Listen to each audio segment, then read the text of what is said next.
Son père était collectionneur de livres anciens, des ouvrages reliés qui tapissaient les murs de l'appartement familial. Loin de la dégoûter de la littérature, c'est bien dans cet univers que Sylvie Yver a construit sa vie, après avoir toutefois apprécié les charmes de la haute administration. En 2008, prouvant sa connaissance des grands courants littéraires, elle publie « Ceci n'est pas de la littérature », un recueil de quelques-unes des critiques les plus vaches des grands classiques littéraires. Pourtant, il faudra attendre 8 longues années pour retrouver Sylvie Yver en librairie et dans un autre registre, cette fois-ci le roman historique. En 2016, elle connaît effectivement un beau succès avec Mousseline la Sérieuse. Mousseline, c'est le surnom donné par Marie-Antoinette à sa fille Marie-Thérèse, la seule qui échappera au massacre de la famille royale.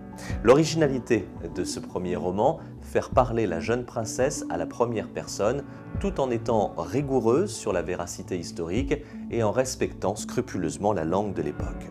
Suivra en 2019 Une année folle, un récit romancé de l'année 1815, avec ces fameux 100 jours durant lesquels Napoléon et Louis XVIII se disputèrent le sort de la France. Et voilà le nouveau livre de Sylvie Yver, Au moins le souvenir, aux éditions Héloïse d'Ormesson.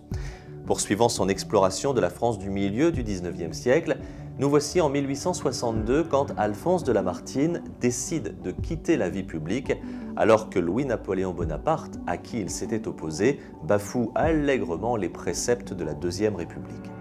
Sylvie Yver choisit de nous raconter le destin de cet homme, connu certes pour sa poésie, mais dont on a complètement oublié le rôle politique, qui fut pourtant décisif pour notre pays.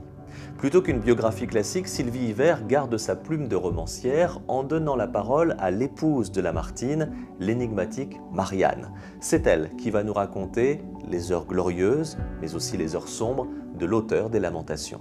Un personnage incroyable et injustement méconnu, une belle écriture, un procédé narratif original font de ce livre une véritable réussite. On ne s'étonnera donc pas qu'il ait été sélectionné pour le Grand Prix de l'Académie française. Le livre de Sylvie Yver, Au moins le souvenir, est publié chez Héloïse d'Ormesson.